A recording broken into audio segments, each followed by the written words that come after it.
ये कथा में जो जो पात्र आते हैं क्या वो सच में हुए या मनगढ़ंत है? जिस समय तारा रानी ने अपने घर में जागरण किया, कथा की जी कि जी। जागरण संपूर्ण हुआ। रुक्मण ने अपने घर में जागरण करवाया तो किसकी कथा हुई तो जागरण संपूर्ण हुआ। हम कहते हैं कि कथा के बिना जागरण संपूर्ण नहीं संपूर्ण होता, नहीं होता, है ना? बिल्कुल।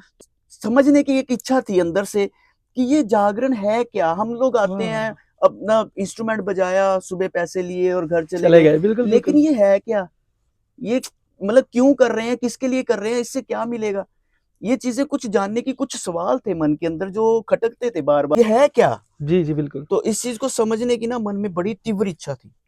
तो एक नहीं, दो, तीन, चार, पांच, कई लोगों का मैंने साथ लिया, कई लोगों की कथा सुनी, कई लोगों का जागरण देखा, एक नहीं बहुत से, सबसे अलग अलग रुझान मिला, सबकी कथा सुनी, सबकी कथा मुझे अलग अलग लगी, ओके। किसी की भी मुझे एक जैसी नहीं लगी।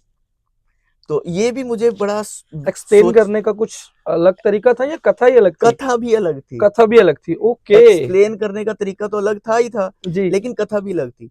अब उन सब में से ना मैंने निचोड़ निकाला ओके। और कोशिश की कि इसका ना प्रमाण निकाला जाए कि वास्तविक रूप में कथा है क्या। ओके। ध्यान चला गया मेरा सिर्फ तारा रुक्मण की कथा की तरफ उस समय। ओके। तो उस समय हमारा ध्यान ऐसा गया कि हमने उसको पकड़ना शुरू किया कि ये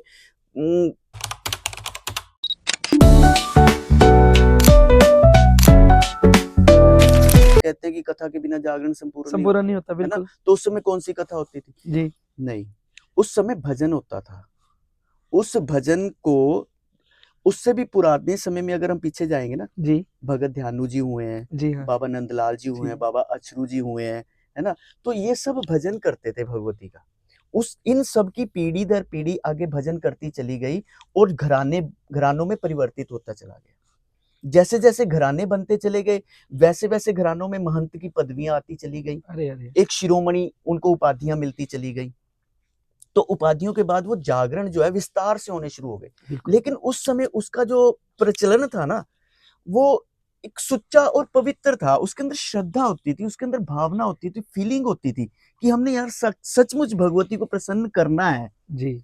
उस सचमुच जो फीलिंग होती थी ना, वो निकल के सामने आती थी। पता लगता था राजन जी कि आप ये देखो कि जो लोग जागरण में बैठे हैं ना, उस समय कोई आडंबर नहीं होता था, अरे। किसी तरह की कोई भी अ, ऐसी बात नहीं होती थी कि लगे कि नहीं यार ये तो तमाशा हो रहा है। नहीं, तमाशे वाली बात नहीं होती थी। आज जो हो रहा है ना, मैं उसमें कहता हूँ कि 70% तमाशा होता है। आजकल जागरण पवित्रता से नहीं होता। जय माता दी। तो कैसा लगा आपको हमारा पहला पॉडकास्ट? हमारे बीच आए थे महंत अरुण शर्मा पुखराज जी। अगर आप भी हिस्सा बनना चाहते हैं द के राजन शो का, तो नीचे दिए गए नंबरों पे हमें कॉल करें, तो हमारे साथ जुड़ें। जय माता दी।